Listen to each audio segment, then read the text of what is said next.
ভাই এন্ডে বিদেশ আইতানির ভাই জলদি আর বিদেশ আমরা কিন্তু মাসে মাসে লাখ টাকা ইনকাম করলাম এই কথাটা যারা বাপরা তোমরা রে করাম দেশে আছে অনেক ভালো আছে যে কোনো এক পথ ধরো যে কোনো এক ব্যবসা ধরো দেশে কিন্তু বিভিন্ন ধরনের ব্যবসা আছে খালি চুরি কাম বাদ দেয়া সবচাইতে বড় কথা হইলে গাড়ি দেশে আছে নিজের মা বাপরাই দেখতে পারে আত্মীয় স্বজনরাই দেখতে পারে আমরা যারা বিদেশে আছি নিজের মা বাপরাই দেখতে পারে আমরা আত্মীয় স্বজনরাই দেখতে পারলাম না মাত্র 20,000 টাকা লাগি 12 ঘন্টা 13 ঘন্টা ডিউটি করা লাগে 12 ঘন্টার মধ্যে 3 ঘন্টা রেস্ট পাইলা তারপর ঘুমাইতে হয় না গরমর যন্ত্রণায় দেখা নিকিলা গাম বাইয়া পড়ে মাটির মাঝে ফুটনো আছি তারপরে ঘুমাইতে হয় না গরমর যন্ত্রণায় আর 40 ডিগ্রি 50 ডিগ্রি রোদ থাকে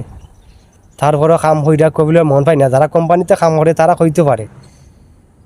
12 মাসে কতটা বছর তারা মাথা বাইদি তো তোমরা দেশে আছে অনেক ভালো আছে ভাই বিদেশের নাম লই না রে ভাই এই কথাটা মনে রাখো তাহলে বিদেশের নাম লই না দেশে দেখুন ব্যবসা ধরে যাই হোক সবাই ভালো থাকো সুস্থ থাকো এই কামনাই করি।